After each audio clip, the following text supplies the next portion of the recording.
Good evening, everyone. Welcome to Beyond the Gatekeepers. I am Bishop-Elect Vanessa M. Brown, and I am your moderator and host for this evening. I'm so happy to have you here on tonight.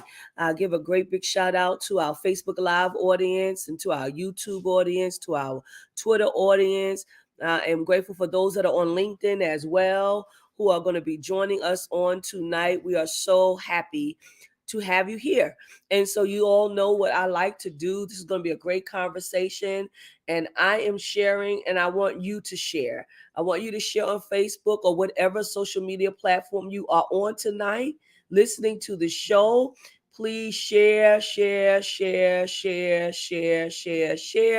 And as you are sharing, I want you all to shout out where you all are from. And so I see already where you are watching from.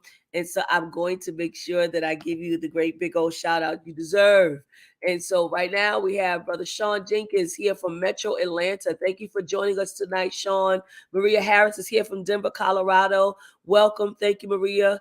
Our old friend Chuck Hunt is here. Monroe, Louisiana. Good evening to you. Kylene, Texas is here. Grace and peace to you. T. Mark, Durham, North Carolina is in the house. What's up, Deacon Ryan? Amir Harris, Cincinnati, Ohio is here. Oh, yes. We're so grateful for Dr. Tony McNeil, such a blessed brother. And we're glad that he's joining us from Fort Mill, South Carolina, here tonight. We have, again, a faithful watcher, Marlene C. McLaurin from Baltimore. Thank you, of course. And also another faithful watcher, Miko Mo. Namaste to you and good evening. McDonough, Georgia is here. Pastor Kim Kendrick is on. Philly is here. Bishop-Elect Sonia Williams. Atlanta is always in the building some way, somehow. They are here tonight. We're so grateful. Margaret Yvette, Columbus, Ohio. Debbie Brown, thank you so much for joining in with us, Debbie. Chicago is here. Kate May is here. Again, yeah, Cincinnati is here. Sherry Capers is in the house. Patterson, New Jersey is here. Delaware is in the house. So grateful for Delaware. New Orleans is here. I need you all to keep sharing with people, letting us know where you're from. We're so grateful for your presence. We're going to keep sharing our own selves so that people can come in and be a part of this conversation. While we are talking, I want to dedicate this show tonight to Twitch. I want to dedicate it to DJ Twitch.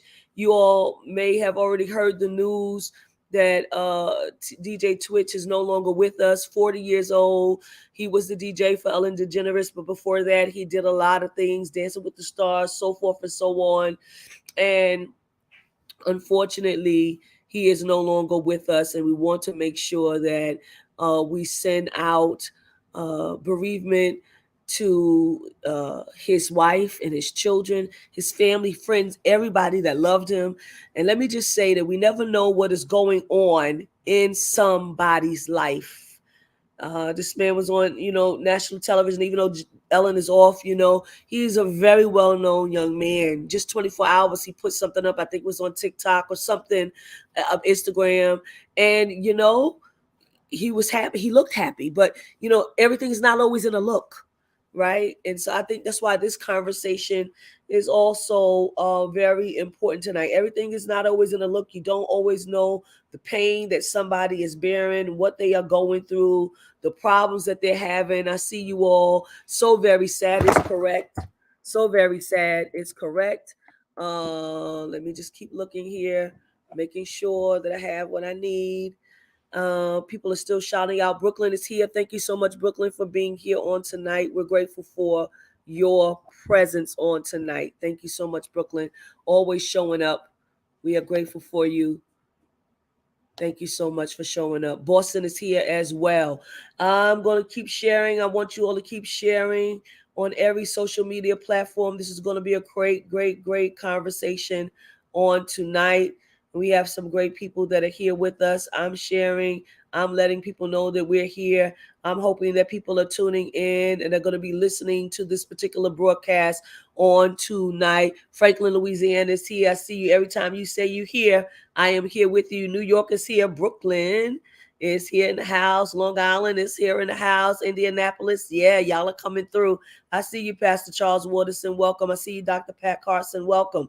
All of you are coming in tonight. We welcome you. We welcome you. We welcome you. We ask that you share this conversation.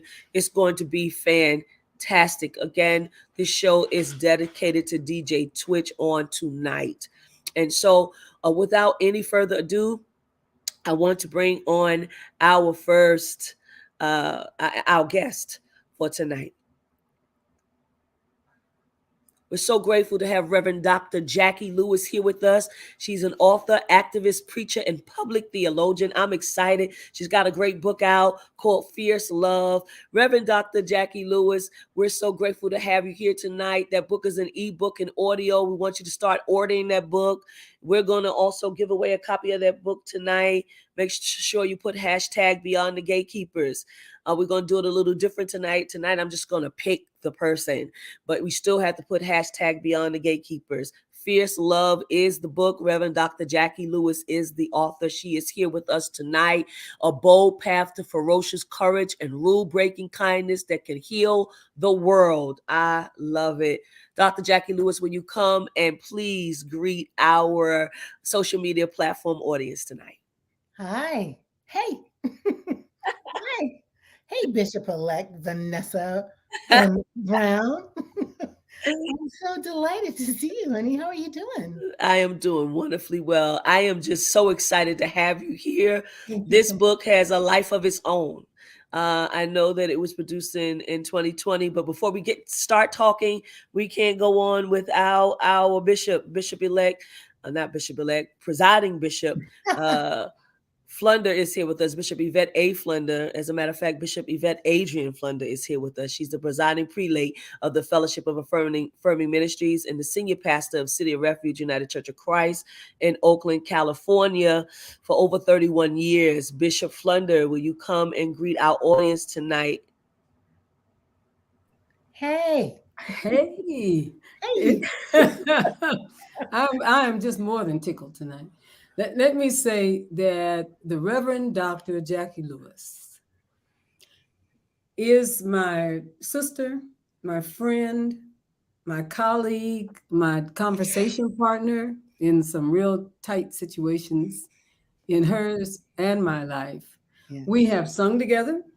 Yes. We have danced together. Oh, yes. We have preached together. Yes. We have walked through fire together.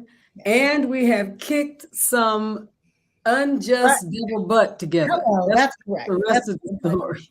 I think it's very nice that God let us say "but" as opposed to the other thing. Yes, we got butt. We got butt. We'll see what happens. But anyway, let me just say that I both love her and know her.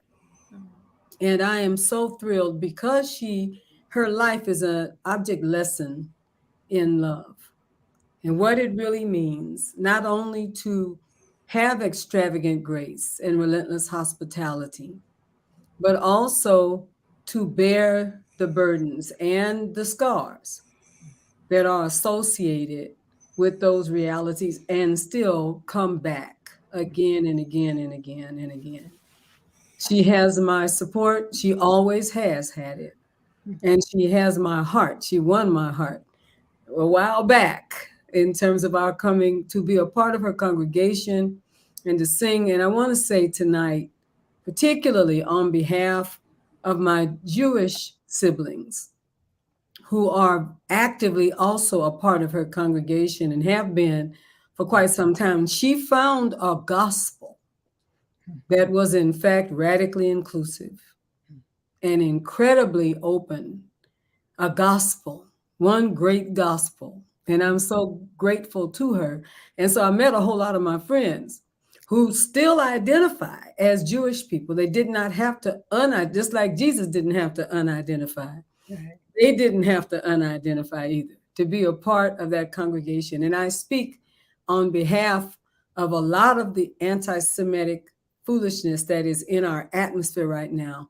I know the work of this warrior woman in demonstrating fierce love in complicated circumstances. And so we welcome you, my sister, my friend. It's been a long time. We've been COVID. Oh my God, I'm so like, I see your face. That's the way I feel. Delighted. I see your lipstick.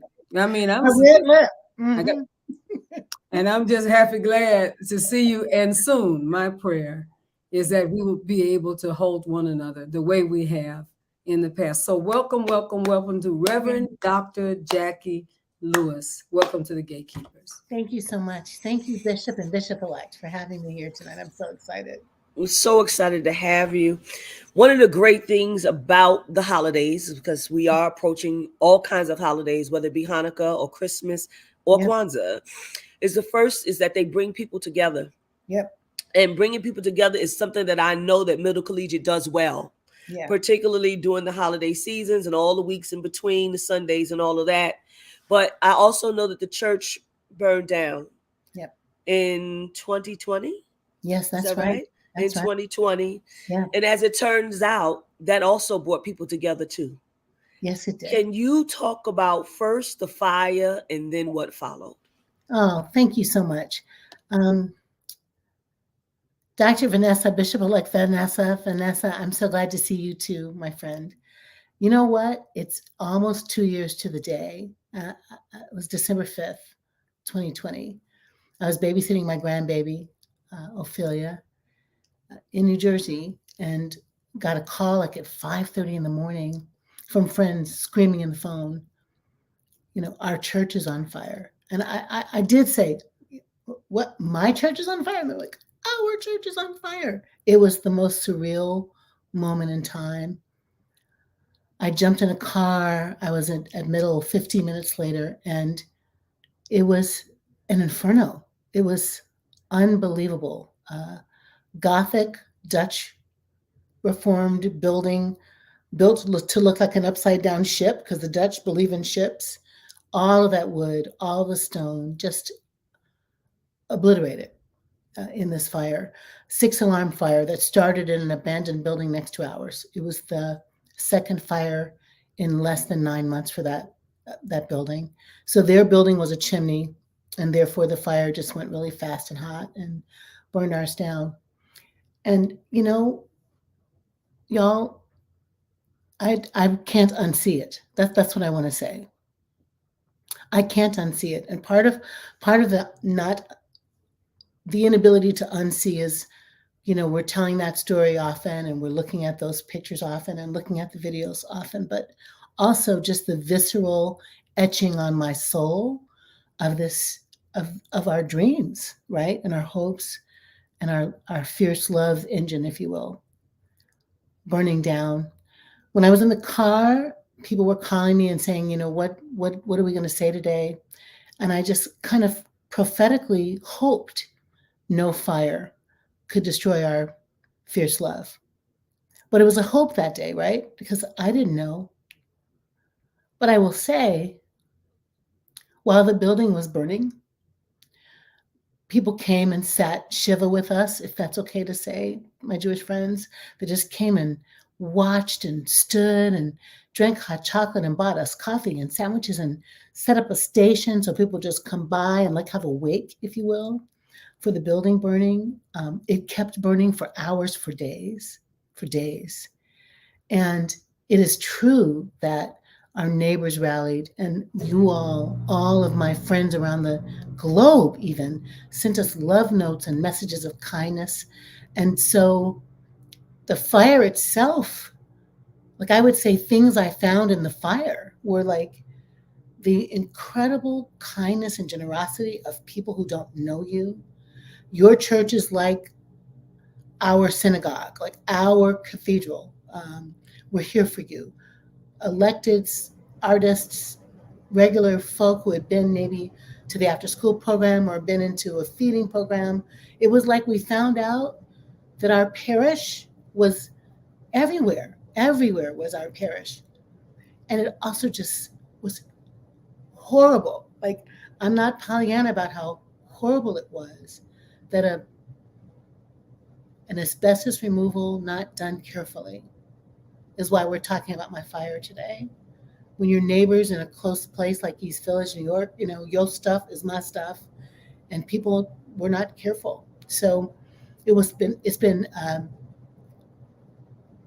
a terrible, unspeakable tragedy that also revealed something to us about our own fierceness and resilience and ability to find hope and joy. But I wouldn't, God didn't start the fire, and I would not wish that on anyone, but it happened to us, and I'm still here to talk about it. Thank you for that, Jacqui, because I know, Dr. Jacqui, that before the fire came, I think the book had already come out, right? Yeah, the book came out in November of 2021. November of 2021. And so I don't believe it's a coincidence that your book came out After right. the And fire. That's exactly right. Yeah. And then you feature some fire moments in that book. You Yep. start off with one of the hardest things, and you start talking about self-love. I'm going to bring Bishop Flunder into it. You start talking about self-love, which I know is one of the hardest things for people, for clergy. Been talking about self-care all through this pandemic, self-love. Yeah. Talk about that choice and why starting with self-love is so important in your view. And then I'm gonna, let Bishop Flunder just join in with you. Yeah, thank you for that.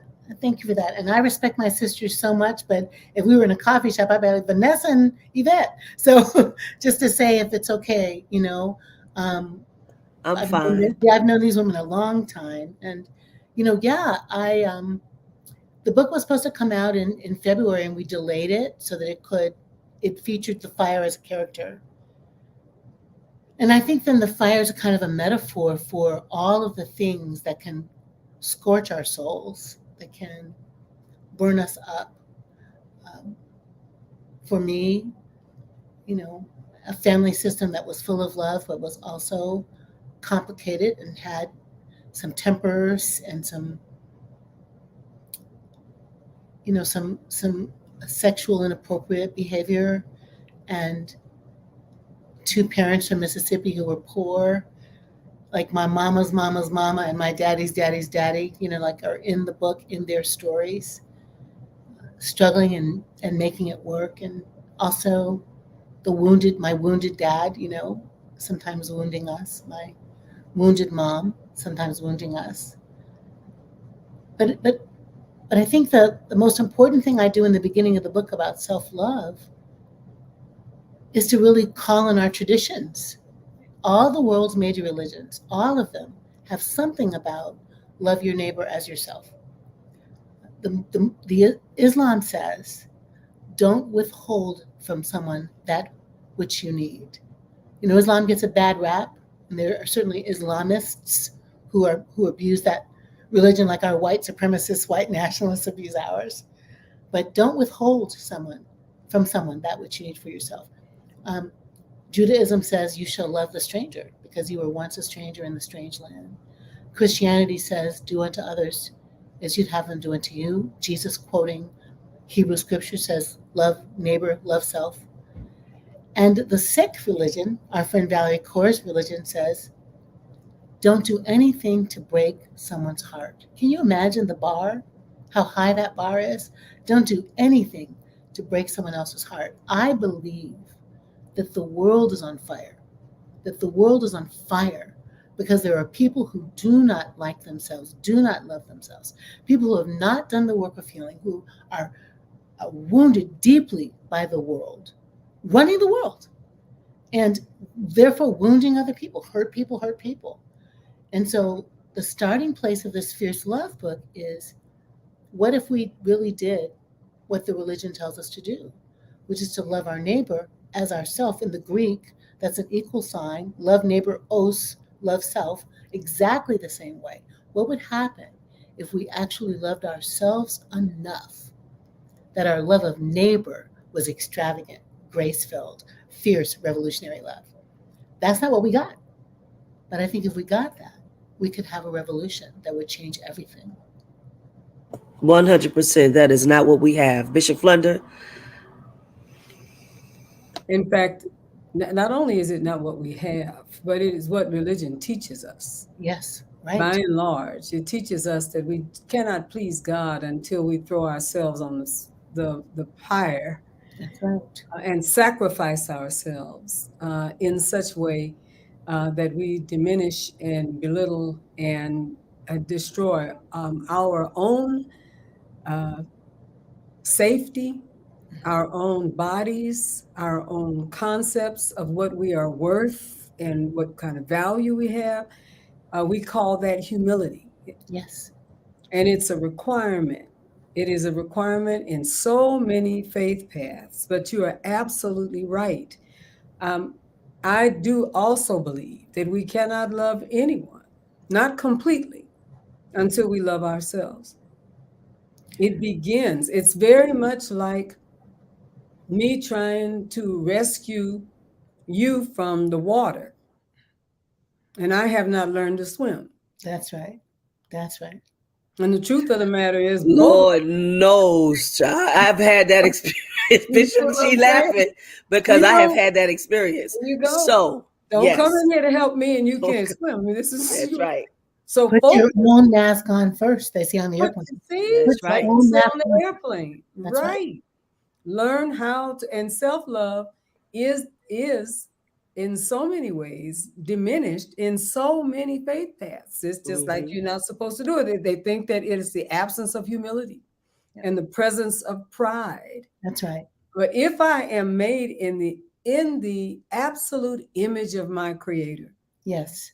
If I am, as I say about Danny Bell's song, if I am a designer's original, one of a kind, created by a master with one purpose in mind, to be a showcase of God's glory for the whole world to see, and an example of God's beauty as God shines through you and me.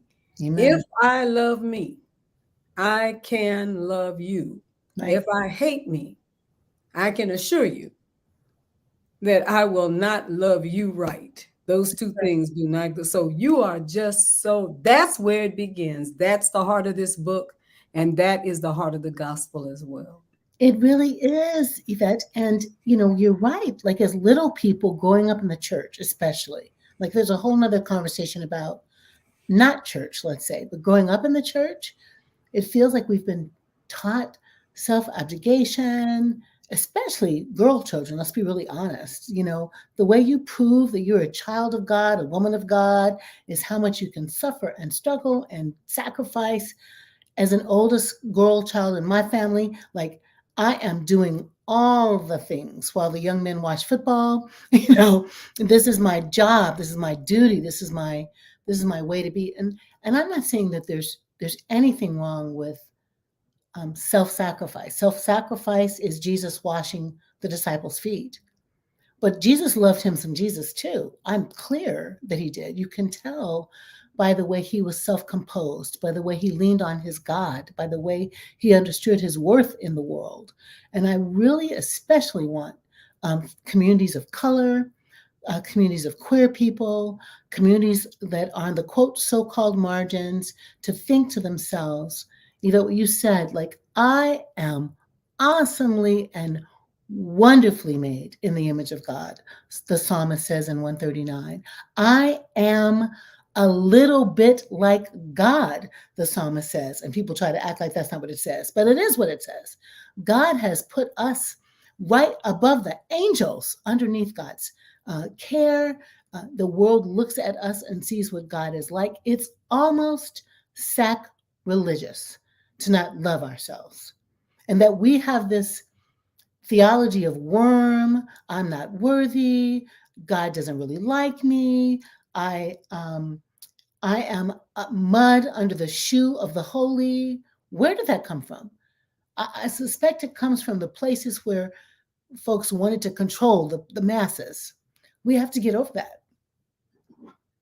That's good. You said the world is on fire, Jacqui, and the world is on fire.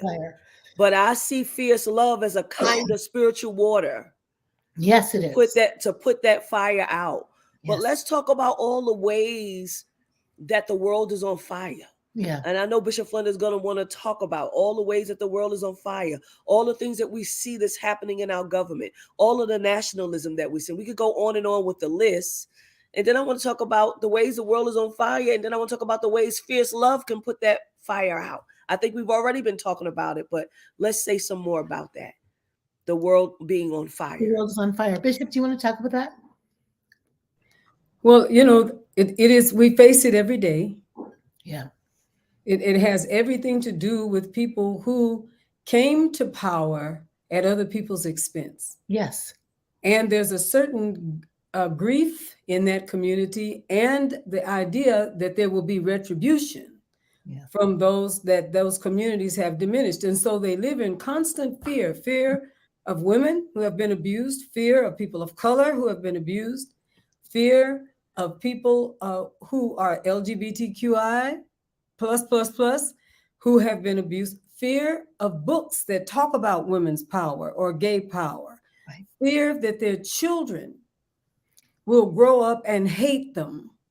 So they want to take those things out of the libraries and out of the schools so that their children will have a false narrative. Fear that the people of the indigenous people of this land will rise up and say one day, you stole our stuff, we want it back. We want it back. There's a terror that something will come out of Tulsa. Something will come, if you understand, out of the slave trade down in New Orleans. Something will come out of those histories that virtually say, now what we want is all of our stuff back. And it shows up in the fear of the vote. Yes. Fear of a woman's decision about her own body. Fear that LGBT people are what? Jesus, I mean, it's like you'd be thinking it's 50% of the population when you listen to them, right? Fear that LGBT people will want their marriages acknowledged.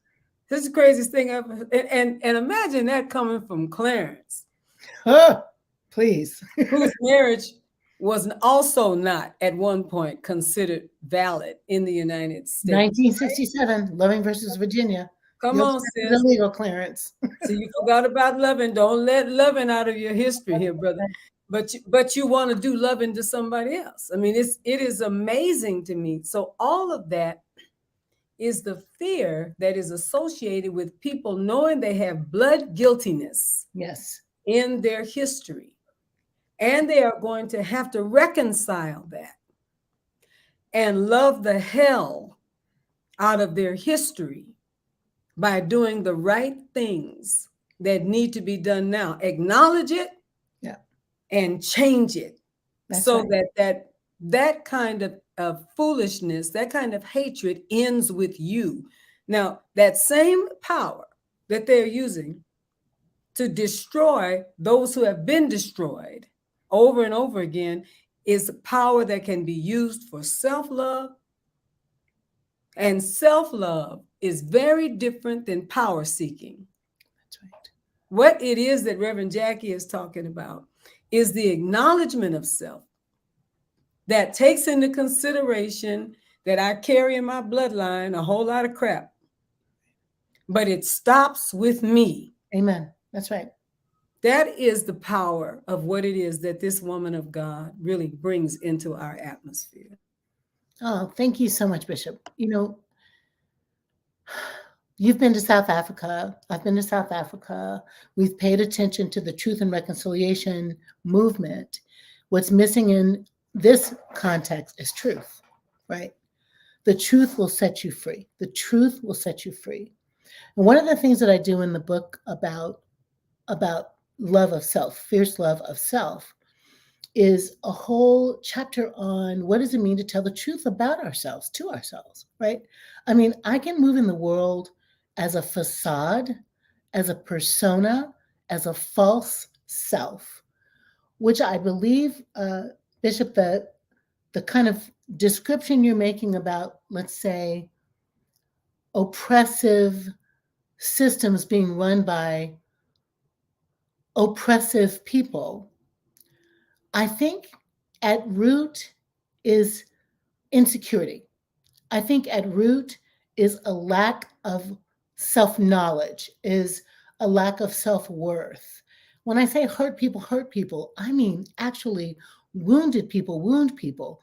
People absent of a self have no conscience, have no ethic of love and justice. They're just moving in the world as an empty soul, looking for ways to feed their ego, feed their self, feed their self-esteem.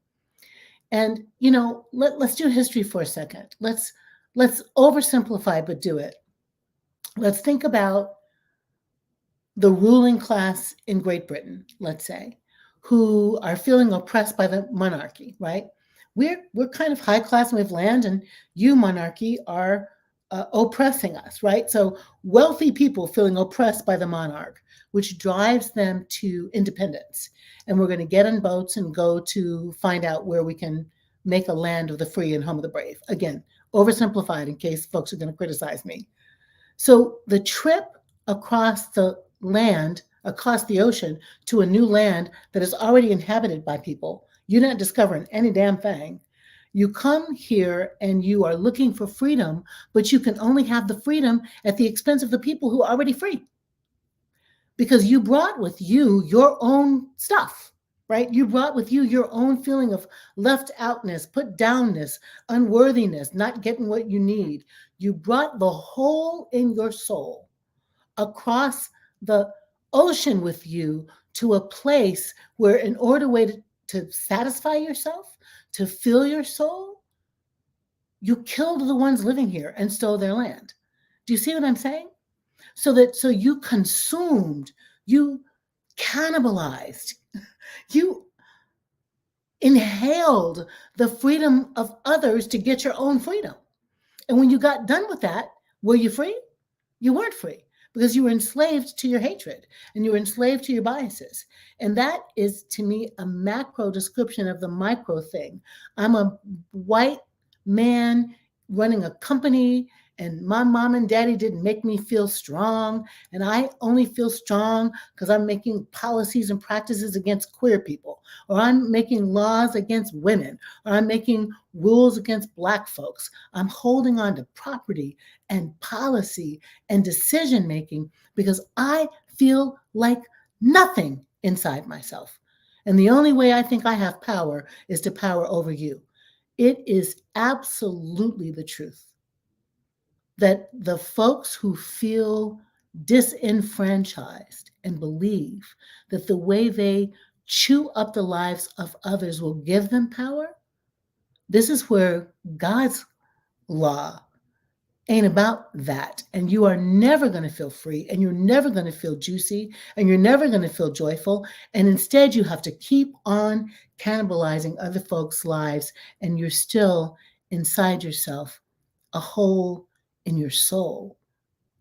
The only answer for me to that kind of ongoing dilemma is to tell the truth on it, to invite young white children to learn what it is to really be a child of God, valued and loved for exactly who you are, to undo what we think is the definition of success, and to change it to something that's more African centered, like I am who I am because you are who you are in the Your spirit principle of Ubuntu. right? Like Yes. I ain't nothing if you're not anything. Dr. King said, I can't be fully who I am until you're fully who you are. This philosophy of Ubuntu says, I am who I am because you are who you are. A human is a human through the humans. Yvette, Vanessa, we're not going to get to the promised land until we understand this is a shared journey. We're not going to get to salvation until we understand that we're not free until everybody's free. And we're not going to get to a well society until we know that we are only as strong as the weakest link in our human chain of family. Come on with that fierce love. Come on Yes, now. indeed. Right? Like, Bishop- come on, people. Yeah. And bringing the kingdom of God to the earth. We keep trying to get to the kingdom of God. Right. But that is not our assignment. Our assignment, as we say often, Jesus prayed, thy kingdom come, thy will be done on earth. As it is. As it is in heaven. Yes, yes. Right? So Yeah. there's no question about the kingdom of God being done in heaven. The challenge is bringing the kingdom of God into the earth realm. That is really, and empty people do dastardly things. Yes, they do. Because they're empty. This whole spate of months and months of people shooting up school children in our country was something that I never thought I would live to see. And I know that we are essentially acknowledging the anniversary of Sandy Hook. Right. But there have been over 300 events. Right. We missed the ones that are 1 or 2 people who got shot, or 3 or 4 people, because of the ones where multiple numbers of children, but over 300 events in schools. Yes. Where young people have been shot and killed by people who thought they were nothing. And they thought that doing something dastardly like this would get their name up. Many of them were shot themselves, but many more were not. Right. So they're in prison. Right. And somehow or other, that doesn't fit the bill, in my mind, of having an opportunity to have this life that you wanted to have, to be something special. But something told them to do something dastardly so that people will remember your name.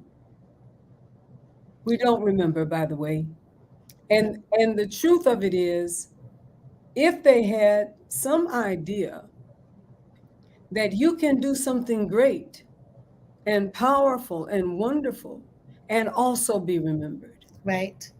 If they could just see that it doesn't have to be something dastardly. But again, we have a history of thinking that if I bring a gun to the fight and you bring a stick, then I've been given in some way divine opportunity to be the one who does the great act, the big thing. Yeah. And the person who does the big thing will somehow be the one most remembered. This is not the ethos. This is not the plan of God through Jesus and through any other person or persons who are called by the divine to speak into the atmosphere and the lives of humankind. How do we change that, Jacqui? What do we say, and how do we go about this reformation that we are in? We are in an active reformation. Yes. How do we change this? And how do we speak to our people about what the heart of God is really saying in this time? Now, literally, that was going to be my next question, just with a little nuance of saying that, because you can answer this question all in one, about cultivating that self-love, because I think that's where it starts. This is the beginning to Bishop's answer to her question. How do we start cultivating that self-love? Because that's what has to happen in order for us to get to where we need to be. Yeah, I think that's right. I want to step back just a little, though, to a kind of chicken egg thing, right? Like, where do we start? Is what I want to say, right? I think it's really easy for me to imagine all the babies born this year, right? It's 2022 and they're born this year, and 5 years from now they're in kindergarten, and 3 years from now they're in preschool. And we could write curriculum, us three badass women, and be like, look, we need to teach them how to love themselves so they can live. Here's the scripture that's going to help them. Here are the experiences. We're going to let them paint on the walls, okay? So they can feel confident. We're going to tell them, baby, your poops are fabulous. So they feel confident. We're going to stick love in them, those 3-year-olds, those 2-year-olds. We're going to write books for parents right now so that the 6-month-old who's learning how to self-satisfy is going to learn what this pacifiers means, and have lots of space. Psychologists would say you let a child feel a sense of aggrandizement or magic. And I cried, and mommy came and they was like, yes, I got it, I got the power. We can do that. But the 21-year-olds that are graduating from college, who are going to go to grad school, and the ones who are going to 18-year-olds who are going to go to the factories, or right, the smart 16-year-old that's going to do the tech, those folks are already out in the world. And what do we do there? I want to go there first to say we need a love revolution, and to stop acting like love is a weak behind thing. Love is a powerful force. Love is a strong force. If the grandmother of Bob, who works in the factory, gets our message and says, when Bob is acting out, stomping, having a cow, having a fit, I'm so mad at the black people. They're still whining about slavery at the Christmas dinner table. And Grandma says, I heard Bishop Flunder and Bishop-Elect Vanessa, and they were talking to Dr. Jacqui, and they were saying love actually matters. Baby, I see you. I love you. I'm saying Bob needs a mirror. Bob, who's 18 and works under cars and fixes the motor, needs a grandmother, mother, auntie, TT, somebody, father, to say, I see you and I love you. You are not perfect and you're loved. You made a mistake and you're loved. I can't live my life without you. I miss you. The adult, the 44-year-old person who's not making enough money, working 2 jobs, needs a mirror to say, I see you, child of God. You're shining, you're magical, you're fabulous. The pastor needs to say it. The teacher needs to say it. The lover needs to say it. Everybody wants to be seen, known, and loved. It is a little thing we can give each other. Good job. That was awesome. It's okay to cry. You seem upset today. How can I help you? Do you know what I mean? Like, to receive the beauty of the complexity of the human and say, I see you, I love you, on behalf of God. We can't see God. We can't see God, but we can be God's love for each other at work, at school, at the dinner table, in the gas station. I was on a plane the other day, getting ready to fly home. My dad's sick, and I was back and forth to Chicago. At at Southwest counter in Chicago, a very drunk young man was looking for more drink, and they stopped serving him. Right? He wasn't belligerent, he wasn't angry, but he was absolutely toasted. And he came to the woman running the check-in and just was like, "Am I in section C?" Really inebriated. And she didn't treat him like he was a worm or mud under her shoe because he was drunk. She said, "Yes, sir, you are in section C." That was fierce love right there. Understanding her encounter with him would make a difference in him. Now let's take that all the way down to the baby who needs to know they're going to be comforted and held in a nation that's not good to us. Who's going to step in there? Vanessa, Yvette, who's going to step in there and help parent the parent who's parenting the baby? What is the role of faith communities? What's the role of school systems? What's the role of not policing but self-psych care to say the whole village is ours? And if we don't give the village enough love early on, the people in the village are going to be wounded, and they're going to wound other people. It's an emergency, y'all, is what I'm trying to say, to make sure that our communities understand the what's at stake if we don't give each other enough kindness, Bishop-Elect Vanessa, that we grow the self-love. Kindness grows the self-love. Patience grows the self-love. Truth-telling mirrors that say, "No, baby, that's stupid. No, don't do that. This is how we do it." Candor, accountability, and absolute grace are the things I think we need to be a village growing love, growing people who love themselves. That is just powerful. It's just an awesome perspective. And I want to encourage everyone to please get the book. Please, if you haven't gotten the book, please get the book. It's called Fierce Love. You can go to her website and pick up the book. She's holding it up.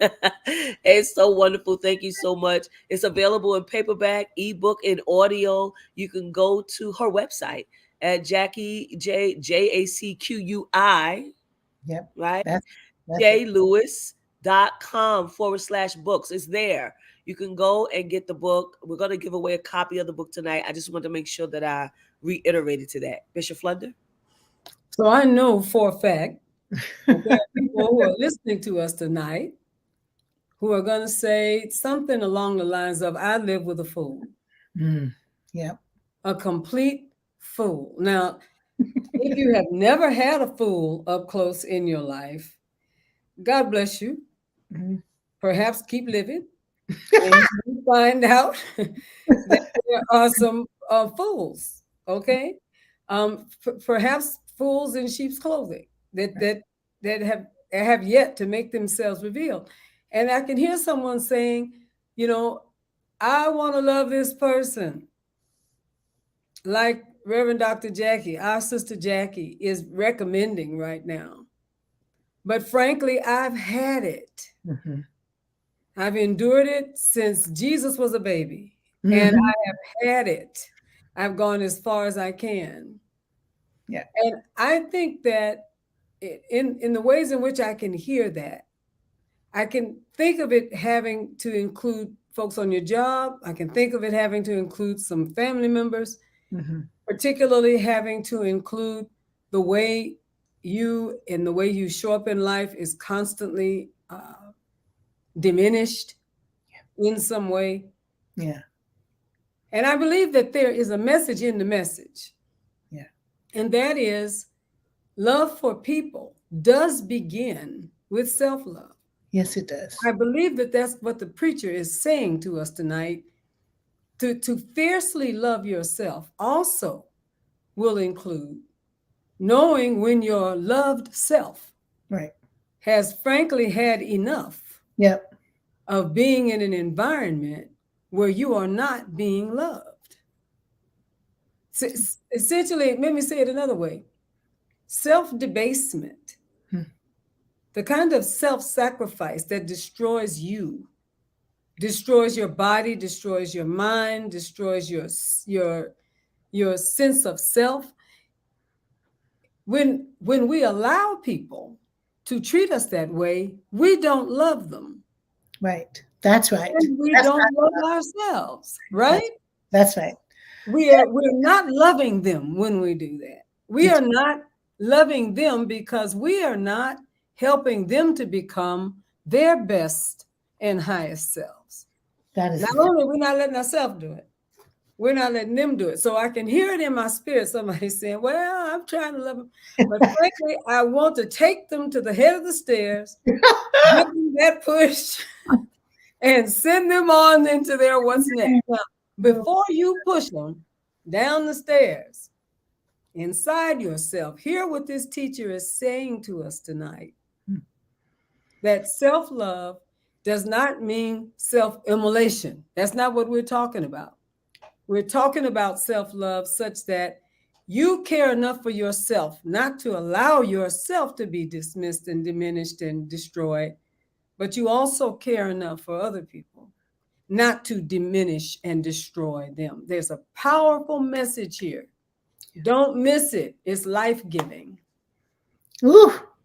Isn't that powerful?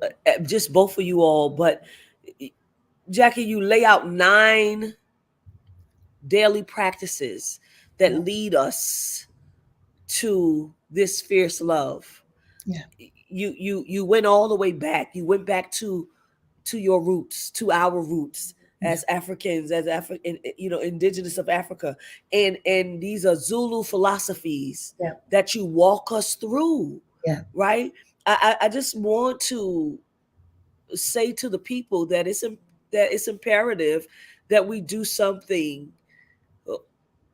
like this, even if it's a preparation for 2023 as you go into next year to prepare yourself so that, yes, like Bishop Flunder says, this self-love we're talking about is not self-immolation, but it is a kind of love that is a love that's without limits, but we're also protecting our boundaries, right? So you're not letting people walk over you. You're not letting people run you down. You're not letting people, you know what I'm saying, put nastiness into your spirit.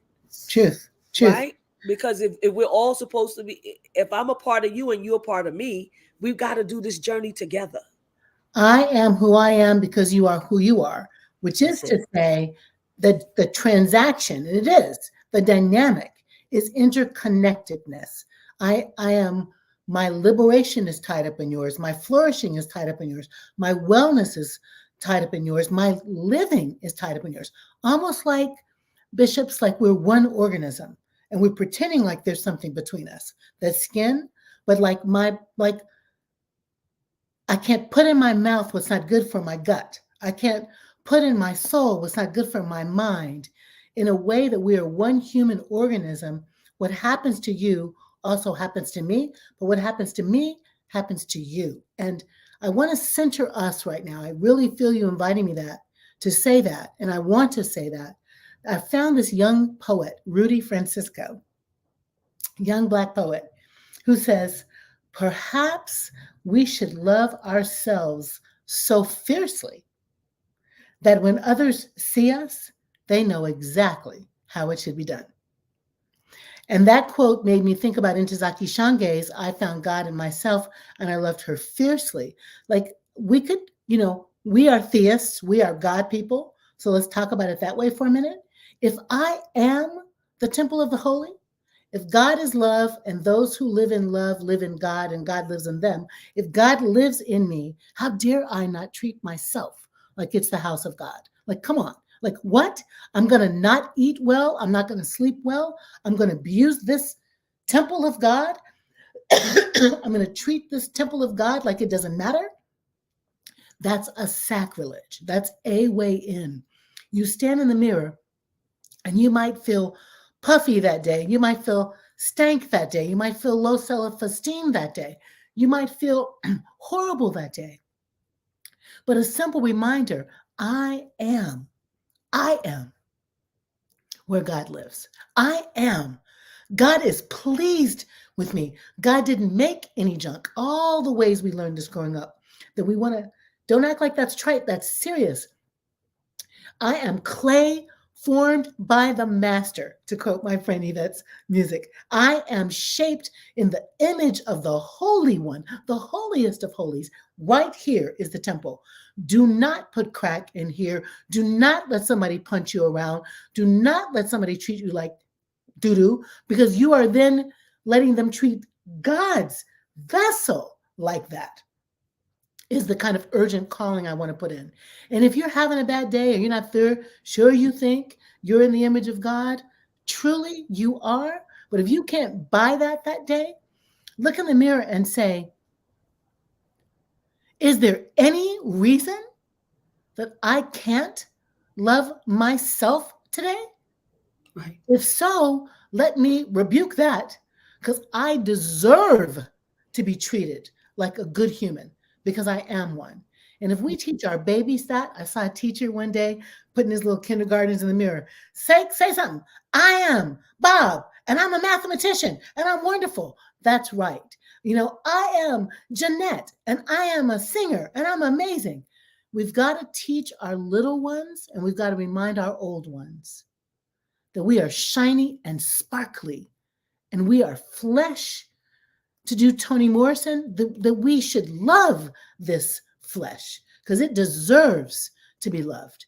It has come over a way that with tears has been watered, and nobody turned us around. And we best own the power of that.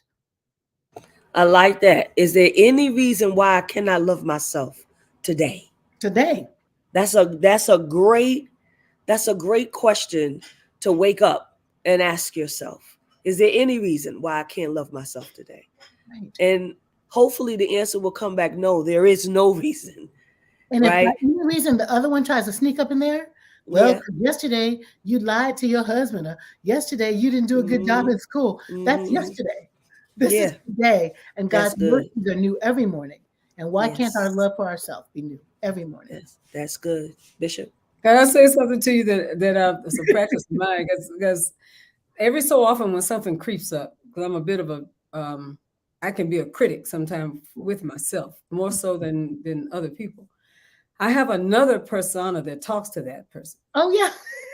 And it happens inside of me all by myself, because I'll be thinking, oh, I'll do 9 things great. And I actually had 11 things to do. Right. So the 9 things great, and 2 of them didn't come out that great. And the 2 that didn't come out that great always talk loud. Yes, they do. You didn't do me. You know what I mean? And you didn't do me. And so I have a thing, and so I want to offer this to our beloved that are listening to us tonight, that my thing talks to those 2, complainers, and says, no, not today. Today, we're going to celebrate the 9 things we did when I need you to get somewhere and sit down. I mean, it's this ability to talk to yourself with yourself. That's and right. Tell yourself, we are not going to mess up all of the wonderful things that happen, because this and this did not come out like, because those big things that happen can sometimes make your other big things so terribly diminished. That's so good. I love and I want to speak also into the hearts of people today who are listening to us, who are on the path toward, like myself, on the path toward retirement. And I have just seen way too many of my friends and beloved colleagues not end well, because they had expectations of themselves that were consistent with what perhaps they did 20 years ago or 30 years ago. So I think that Dr. Jacqui is right, spot on. It is important to build self-confidence in children, but then you have to build self-confidence in seniors, in elders. That's right. Because when the children begin to grow and flourish, we have to back up and give them room and space to be their best and highest selves. And I have many, many friends who diminished themselves terribly in the late years of their lives, because they couldn't see the value of their contributions. Yes, yes. They couldn't move out of the limelight. Do you understand? They could not back up Yep. and And make share room the for space. space. Yes. You see? Because Yeah. that takes self-confidence. Yes, it does. Particularly if your whole life is based upon people giving you kudos, Yep. right? That's And right. now you are kudoless. Ooh, Yvette. Oof, oof, oof. Yeah. And things I have feel that. changed, right? Mhm. Things have shifted. Ifin you don't love you, ifin you don't know your contribution, Yeah. then you will always have a thing that follows you and diminishes you, right? I That's want to say to the seniors and the people who are hearing us tonight, finish well, filled with full confidence, full assurance of power that you have done your best. Look in the mirror and say, now I'm down to 5 things out of every 10. You understand what I'm saying? But I'm gonna do the hell out of these 5 things. Right? right. I'm gonna just have myself Right. the ones that I did, I'm gonna let those go and let somebody else come along and do that. There's some seniors that are listening to us tonight, and some folks that are in that part of life where you're changing and shifting. It's okay. That's right. It's okay. Your power, your aura is still in the atmosphere and making some beautiful things happen for other people. Anyway, I'm so glad you said that. Can I just say one thing into that, Vanessa, and move? Please. I was going to say something, but go ahead. My dad is 88 years old. 88 years old. And in the last 6 months, he changed from I'm going out stepping, I'm talking dancing with my girlfriend. I'm very sexually active, I can tell. I'm cooking for myself, I'm doing my thing. Spinal stenosis, cervical stenosis, he's just really changed. He's changed. And maybe to your point about generations, I want to say the little ones need us to teach them. The older ones, we hope, will have an inner, I got it. But among generations, to be able to say you're still the thing. So dad was so depressed and so upset because he can't put his clothes on like he used to. I mean, he can't get his sweaters on. And I think he was on the way to his last days until we shifted our tactics with him. And what we had to tell him and remind ourselves is our dad's a lion. And when we treated him like he was a lion again, he roared. Do you know what I'm saying? Like when we reminded ourselves that though he doesn't have the same physical capacity, he's still a lion, his lion came back. So there's something that about like the mirror. Again, I see you. This is what the Zulu expression is. Vanessa, like, I see you. Sabona, I see you. Sincona, I exist. I see you, lion. I see you doing 5 things well, Bishop. I see you killing it, right? I see you. Being your best you is a holy gift, I think, we can give each other. Thank you so much for that, Dr. Jacqui. This has just been an incredible conversation. I wanted to just bring it back, and I hope both of you can say something about this. I think we've been saying it all night, but I think it's important to bring it up again. Many people know who DJ Twitch was from Ellen DeGeneres show. Mainly, that's what mainly people know him from, as the DJ. Stephen Boss is his real name. And he died by suicide. He left 3 children, a wife, and he was 40 years old. And he had some great things coming up. But no matter a person's smile on their face, he had just put up a great video before. I think it was on TikTok 24 hours before, laughing, dancing, doing dance moves. But underneath all of that, there was something that made him take himself to a hotel And take his life. and take his life. And so that's, I think it's something that Bishop Flunder said. I think it's something that you said, that sometimes, some days you feel one way and some days you feel another way. And some days you feel one way and some days you feel another way. And it kind of goes back and forth. But I think that that's where the self-love really, really, really does come in. right? That there is something, there has to be something about you that you know is good, is great, even when that voice that Bishop Flunder was telling about, that one little thing that you didn't do after you done did 12 things, right? There has got to be something. So I want us to touch on that as we end, because I think that's a part of the fierce love as well. Bishop Flunder or Dr. Lewis, either one of you can go. Well, I can tell you this. I can tell you that there are things that hover over your life. I, for one, have said before, and I'll say again, I didn't learn a great deal from my successes, and I have had many. I learned more from my failures, and humongous faux pas really taught me a whole lot of stuff.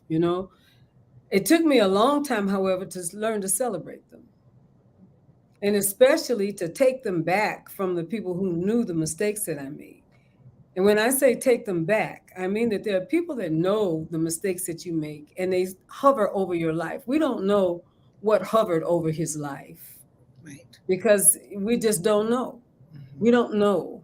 It could have been mental and emotional illness, but it could also have been that something hovered over his life that somebody else knew, or perhaps could do something to hurt or damage him and his family. And people will do that. You take your power from them when you say, you know what, let me tell my own story. It's like, y'all sit down, get an adult beverage, and let me tell you what really happened. Okay? And now run tell that. And what you do is you disempower Yes. the thing that is seeking to diminish you in some way by telling your own truth, and also telling what you learned from it. That's what people need to know. And there are a lot of things that are bottled up in people who go before people all the time.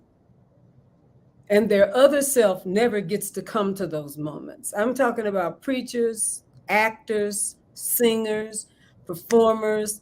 Who knew what was up with Whitney? Who really knew? We knew Bobby was bad for her. We knew that.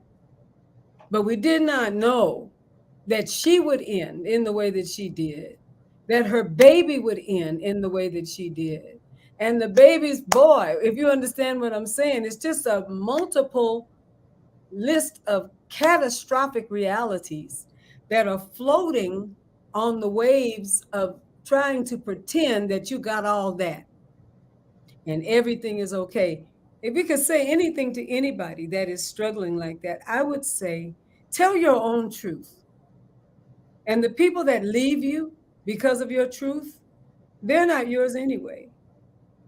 The people who remain and understand what you learned in your truth are the people that can walk with you into your what's next. That is the personification to me of self-love. Disempower the negativity. You do it. And if you do it, it takes all the people's stuff. It's like, well, all doggone it. He told. That's good. Yeah. That just blew my whole thing, Right. There's something very important about that I would love very much, to say to folks who come to that wall. Cut a door in it when you come to that. Ooh, I love that. Cut a door in it. God. That's good. That's so good. That's so good. Yes. Speaking of telling your own truth, if folks read my book, I tell the truth on myself about being a 30-ish, 29-year-old woman, broke up with a man, had all kind of I told you so's in my body and my life about that working and not working, and it didn't work. And I felt like I am a good girl, like I was the goodest of the goody two-shoe good girls. And how did I fail here? And I was sitting in my house in California talking to the would-be boy person. And I was like, oh man, part of me was like, I'm done with this person. But another part of me was like, I don't know if I can take it in this life. And I was just talking, and I just took like a bottle of Tylenol, to kill myself. And I was speaking to him and taking these pills. And I promise you, my mama's voice in my body said, Biatch, don't make me come to California and find a dead Jacqui there. That is not going to work. I will kill you my own self. You will die another damn time.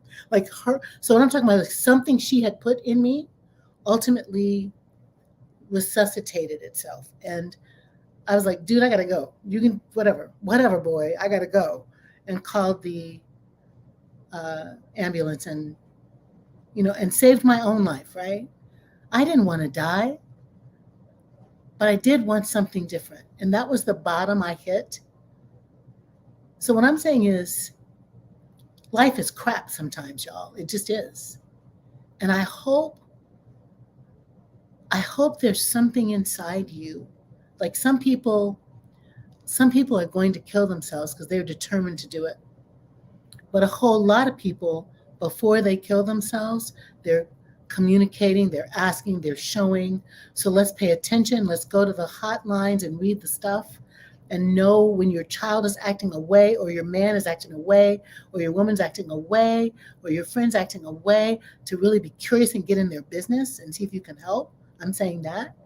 And if you feel down on your last moment, maybe my mama's voice is going to say to you too, don't make me come over there. Just know that people love you. Everybody doesn't love you, but somebody loves you and will miss you terribly. They will miss you terribly. And maybe that'll just be the whisper in your ear to say, let's try again.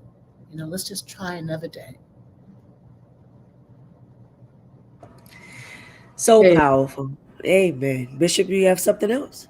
Well, I know we're coming to the end of our time, and I am going to take license tonight to do something that I haven't done in quite some time. First, I want to encourage you, find and buy Fierce Love. I want to encourage you to do it. You need it. That should be your Christmas gift to yourself. Yes, and I'm going to give away a copy. Put hashtag Beyond the Gatekeeper so I can choose you. Be sure that you do that. All right. And even you don't win, buy it. Okay. Because I think it's incredibly important that we do that. The other thing I'd like to do, usually at the end of our time, our broadcast time, I reach out to you and encourage you to give. I'm not a person that is given to using opportunities like this. You know that. Over the years and years that we have been together serving in so many ways in the justice arenas that we are in. But I felt, as my Pentecostal background would say, I felt unctionized. Unction. Unction. I had an unction. That's a Pentecostal thing to have an It unction. And the unction said that we have had now 115 broadcasts for the Gatekeepers. We have been able to bring these books that have been COVID related in so many ways, COVID related in as much as they were just before or during or now in this current reality, a part of the changing and shifting of religion and justice thought. And so I was unctionized. I was given unction today to say that there are at least somewhere around 100 people out there. I would like to ask you for the 115 episodes of the Gatekeepers to give us today $115. Now, for some people, that will be a sacrifice. It's not an impossibility. For others, it is not a sacrifice. It is not a great sacrifice. But I'm asking you, and I want to tell you why. If you know me, you know I don't have secret money hustles. I don't do that. I have not ever had to do that in the work of ministry all of these years. But this year, I want us to be an incredible blessing to Pastor Sue and Bishop-Elect Vanessa Brown. I want to be very open and honest about that this year and say that I want to do something that they've never asked me to do, but I think it is important that we do it. I want to say to them that their work and their sacrifice of time and energy and effort has been a huge blessing. to so many people in so many ways. And so tonight, two things I want you to do. I want you to get fierce love, and then I want you to show some fierce love tonight and be a blessing. And I'm asking specifically, and there are many of you that can, I'm asking you specifically to give tonight for the 115th Jacqui Lewis broadcast, 115 broadcasts for Gatekeepers. I'm going to ask you to share generously tonight. And in just a minute, you're going to see a screen come up that's going to tell you how to share. And you are going to find out that Bishop-Elect Vanessa is going to give away a book, those two things. But I want you to get ready because we're going to have TFAM up there. You'll see it, but mainly PayPal. And what's the other one? There it is. Cash App. I want you to give via Cash App to $TFAM Annual or to PayPal, www.paypal.me/TFAM Justice. I want you to give tonight, beloved. And as I said, you know me well. You know that I am not in it for gimmicks. I've been in it for all of these years for the work of justice and by the leading of the Spirit of God. But tonight, I'm going to ask you to be a blessing. I'm going to make the same sacrifice tonight that I am encouraging you to make. Let's do this. And let's be a blessing. Let's surprise ourselves with what we are capable of doing. If you didn't have it, Spirit would not have encouraged me to ask you for it.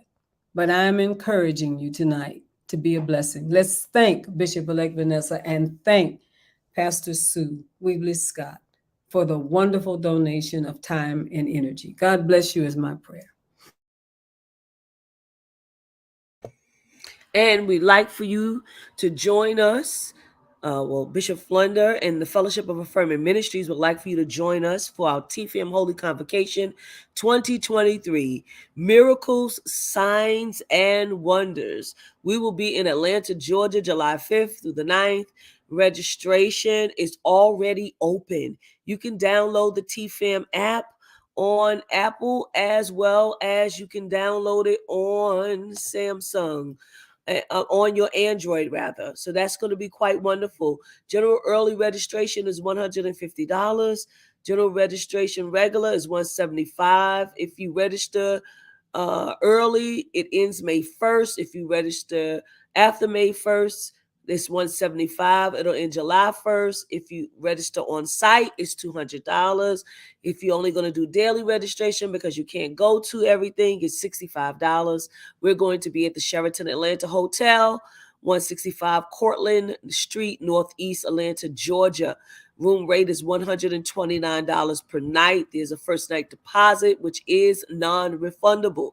Listen, you can get all of this information, all of it on our website, or you can get it, of course, again, on the app. If you download the app, it will have everything that you need for you to make it to Atlanta, to be there for this particular convocation. We are excited and we are grateful. We hope that we see you there.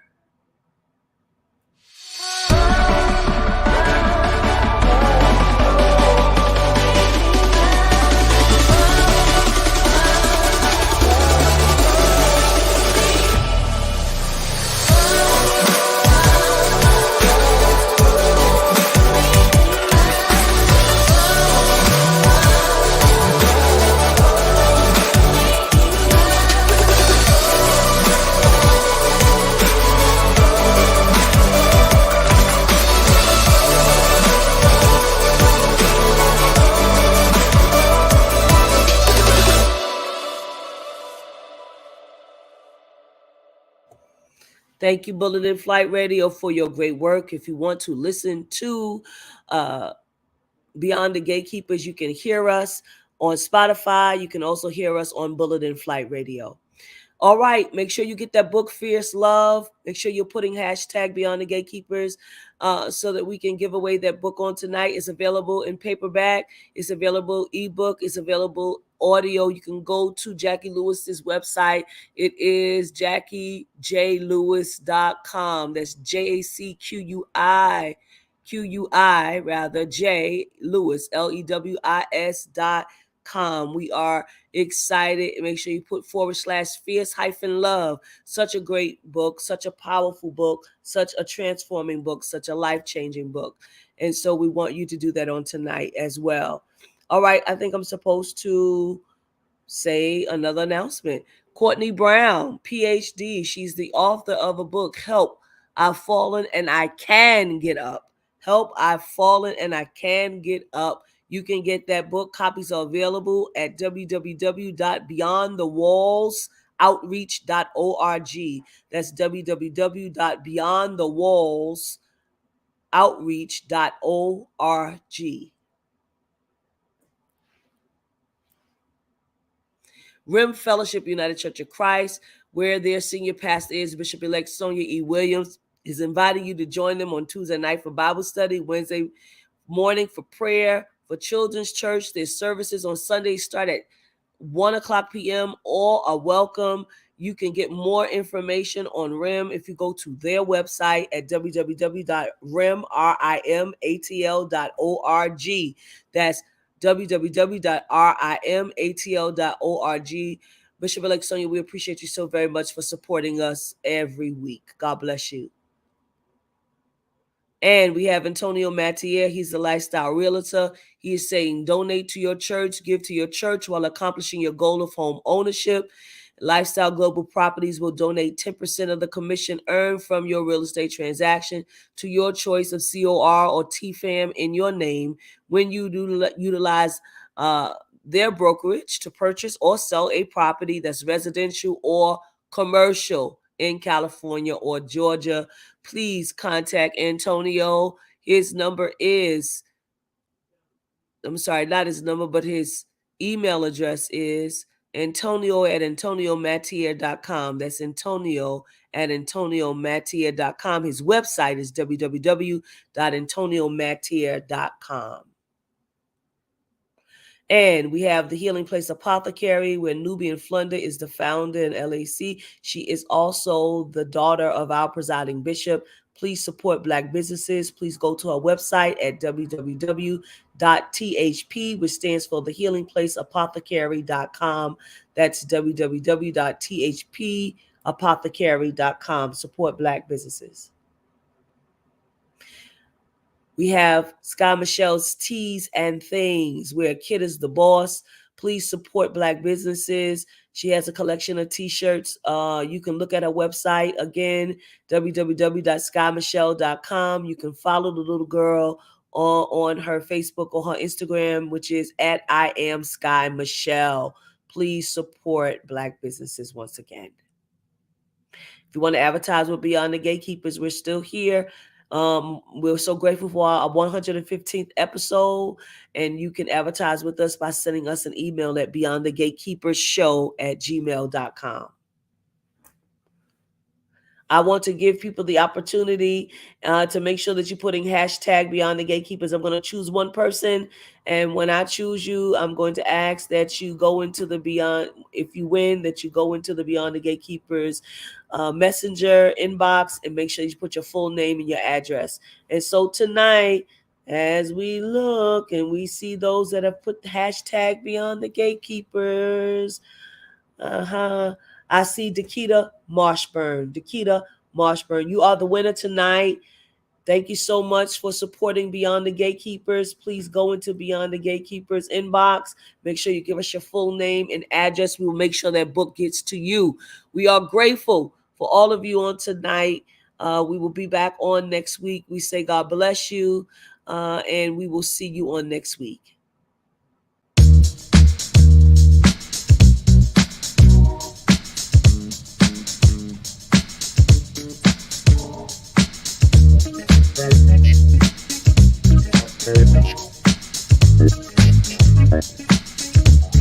Thank you.